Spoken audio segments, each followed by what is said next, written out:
High in the mountains, where clouds move like slow rivers across the sky, there stands an ancient temple. Imagine it.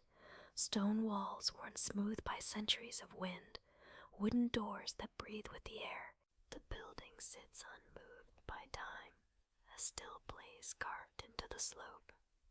Inside, a lone Shaolin monk sits in silence. No movement, no tension, only breath. Picture the morning mist curling along the temple floor, cool and weightless, as if the world itself has taken a long, easy exhale. The robe against the monk's body rests gently on the stone, fabric so soft it barely shifts with each calm inhale, each slow, deliberate exhale. Beyond the courtyard, bamboo sways in a slow, steady rhythm. The wind threads through leaves like a whispered secret, soft, barely a sound, so fine it feels like silence itself. The monk doesn't chase the sound, he doesn't need to name it. Breathe with him for a moment. Inhale cool, clear air filling the chest. Exhale thought and pressure dissolving, thinning, leaving room for the present. No past, no future. Only this quiet moment, suspended in stillness. A single drop of dew slips from a bamboo leaf, falling with a patient grace.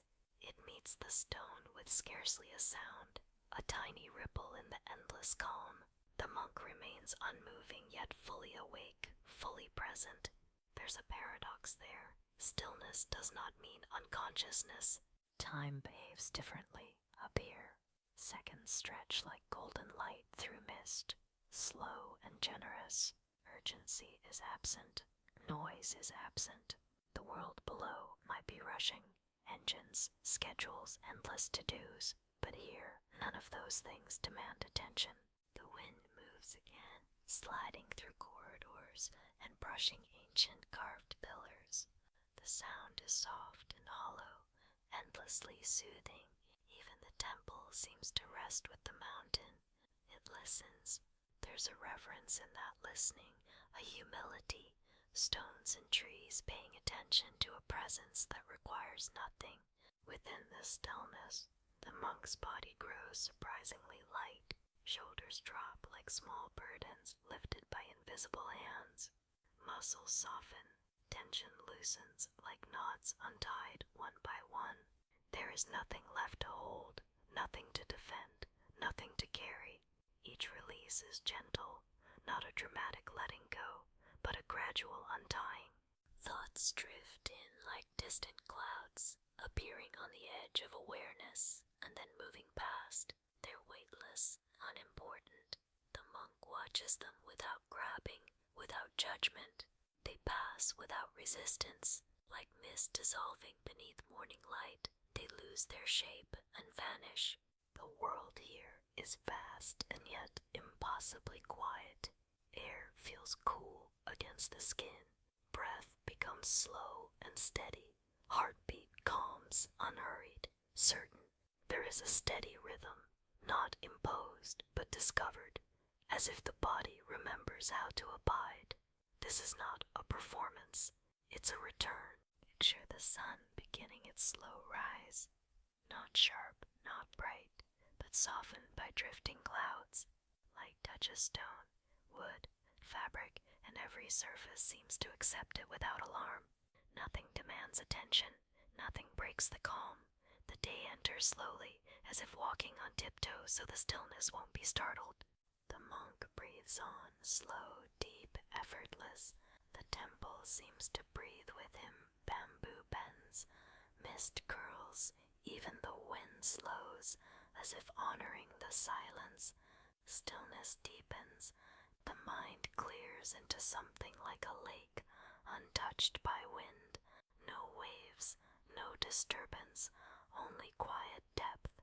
This moment is not about doing, it's about opening. You don't force the mind into silence. You create the conditions where silence can naturally arise. The posture is relaxed yet alert. Eyes may be closed or soft and focused. The spine is erect but easy. Breath is the anchor, gentle, consistent, present. Notice how small tensions release when attention rests on the breath. Shoulders drop, jaw unclenches. A hand that was tight becomes soft. You do less and notice more. Awareness softens into a receptive calm, like the temple listening to the mountain's slow heartbeat. You can imagine this scene, whether you're on a mountaintop or seated at a kitchen table. The outer place matters less than the inner quality, the unhurried attention, the willingness to be still. Everyday life rarely offers such slow, uninterrupted pauses, but those pauses are not distant luxuries. The practice of returning to breath is simple and accessible. It asks only that you come back again and again. Each time you do, tension loosens and the mind finds more space. Each inhale draws in freshness. Each exhale releases what's not needed. Over time, the gaps between thoughts widen and awareness becomes more spacious. Imagine the monk's calm carried in your body, not a mask over feelings, but a deep-rooted ease. When you move from silence back into action, there's a steadiness that follows you. Decisions feel clearer. Stress loses some of its bite. You respond rather than react. The stillness doesn't cling, it supports. A small detail matters here. The sound of bamboo. It's not loud or dramatic. It's a texture, not music, exactly, but a gentle accompaniment to breath. The wind's passage through leaves shapes a palette of sound that helps the mind settle. In ordinary life, you can use similar little anchors, the hum of an appliance, the rhythm of footsteps, the feel of sunlight on skin. The monk's practice is not about escaping life. It's about meeting life with greater clarity. From that quiet center, emotions arise and pass without sweeping the whole field. Joy can arrive fully. Worry can be touched and then let go, not suppressed but acknowledged and released. The process teaches a balance, present, attentive, ungrasping. As stillness deepens, the body grows lighter. Breath feels natural, unforced. Awareness widens without strain. There is no destination here. The practice is the destination, a continual returning, a repeated resting. In that space, time becomes a generous companion. Moments expand, and a single breath can contain more presence than many rushed hours. The world below the mountain may keep spinning, but the inner landscape steadies.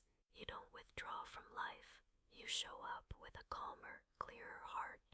Eventually, the sun climbs higher and the mist begins to thin.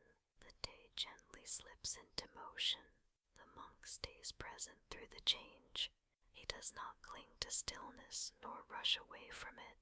Instead, he carries the calm like a quiet garment, wearing it as he moves.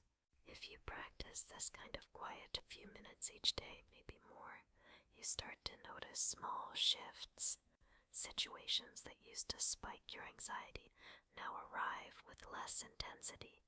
You find space between stimulus and response. The breath becomes a reliable ally, always available, always grounding. Returning slowly to ordinary activity is part of the practice. When you're ready to leave the stillness, do so gently. Wiggle fingers, stretch the neck, let the shoulders soften. Bring movement back into the body with awareness.